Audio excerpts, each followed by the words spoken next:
Hello বন্ধুরা, চলে আসলাম আবারও আজকে একটা নতুন ভিডিও নিয়ে। তুলিস কিচেনে তোমাদের সবাইকে অনেক স্বাগত। নতুন নতুন ভিডিও পেতে আমার চ্যানেলটিকে ফলো করো, আর please do like, comment, subscribe. দেখো আজকে কী রান্না করছি। আজকের রান্নাটা তোমাদের ভালো লেগে থাকলে অবশ্যই একটা লাইক, কমেন্ট এবং ছোট্ট একটা সাবস্ক্রাইব করে যেও, যেটা একদম ফ্রি। তো চলো চটজলদি দেখে নিই কী রান্না করছি।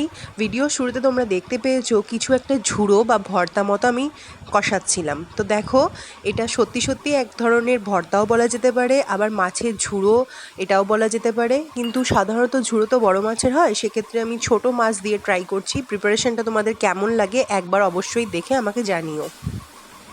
তো সামান্য অল্প করে মোরলা মাছ আমি কালকে ভেজে রেখে দিয়েছিলাম, একদম গরমের জন্য ডিপ ফ্রিজে রেখেছি। তাই মাছগুলো একটু সামান্য শক্ত হয়েছিল বলে হালকা একটু জল দিয়ে সেটাকে ব্লেন্ড করে নিলাম ভালো মতো।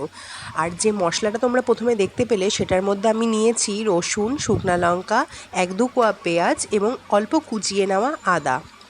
এই 4-5টে যে মশলার উপকরণ আমি নিয়েছি, সেগুলোকে কিন্তু কড়াইয়ে কালো জিরা ফোড়ন দিয়ে ভালো মতো ভেজে নিতে হবে, যার জন্য আমি কড়াইয়ে কালো জিরা সাদা তেলে ফোড়ন দিয়ে দিয়েছি।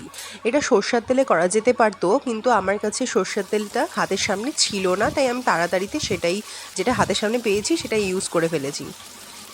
তো দেখো, এখানে আমি কড়াইয়ের মধ্যে প্রথমে তো কালো জিরে ফোড়ন দিয়েছি, তারপর হচ্ছে শুকনো লঙ্কা, আর হচ্ছে পেঁয়াজ, রসুন, আদা সমস্ত কিছু দিয়ে দিলাম। শুকনো লঙ্কার জায়গায় ঝাল অনুযায়ী তোমরা কাঁচা লঙ্কা ব্যবহার করতে পারো, আমার ভালো লাগে শুকনো লঙ্কার সেন্টটা, সেই জন্য আমি দিয়েছি।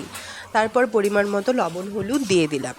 পরিমাণ মতো লবণ হলুদ দিয়ে এটাকে ভালো মতো একটু নাড়াচাড়া করতে হবে, কিন্তু খেয়াল রাখতে হবে এতটাও নাড়াচাড়া করা যাবে না যাতে এই উপকরণগুলি ভাজার, যেটা মেইন আমাদের মশলা তৈরি হবে, যেটার দ্বারা এই ভর্তা বা ঝুড়োর মধ্যে স্বাদ আসবে, সেটা একদম পুড়ে যাবে। এই যে দেখেছো হালকা নরম হয়ে যাওয়া অবধি ভেজেছি, ওরকমই ভাজতে হবে। তারপর সেটাকেও আমি গ্রাইন্ডারে দিয়ে দিলাম এবং ঠান্ডা হওয়ার পর অবশ্যই পেস্ট করে নেব। ঠান্ডা হতে হবে, খুব গরম গ্রাইন্ডারে কিন্তু পেস্ট করা যাবে না, ভালো হবে না। ওটার মধ্যে কোনো জল দেওয়া যাবে না, একদম জল ছাড়াই বাটতে হবে। তারপর দেখো, কড়াইয়ের মধ্যে সেই তেলটুকু ছিলই, হালকা হালকা কালো জিরেও ছিল, তো সেটার মধ্যেই অল্প করে সেই পেঁয়াজ কুচিয়ে দিয়েছি, বেশি দেইনি।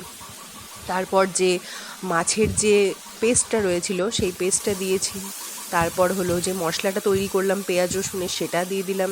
এবার কালারটা এরকম একটু সবুজ সবুজ রয়েছে, তো এই কালারটা যতক্ষণ না চেঞ্জ হয়ে লাল ডিপ কালার আসবে ততক্ষণ অবধি আমাদেরকে কষাতে হবে। মেইন কথা কি, যতক্ষণ না অন্যান্য মশলা কষানোর মতো তেল ছাড়বে, যত জোর কমিয়ে তুমি এটাকে শুকোতে পারবে তত এটার টেস্টটা ইনহ্যান্স হবে।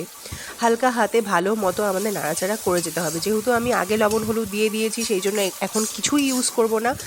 একদম নামানোর আগে একটু 1-2 দানা চিনি দিতে হতো, কিন্তু আমি ভুলে গিয়েছি। তোমরা চাইলে দিতেও পারো, নাও দিতে পারো, সেটা তোমাদের চয়েস। তারপর নাড়িয়ে নাড়িয়ে একদম শুকিয়ে দেখো একদম রেডি করে ফেলেছি ঝুড়ো বা ভর্তা।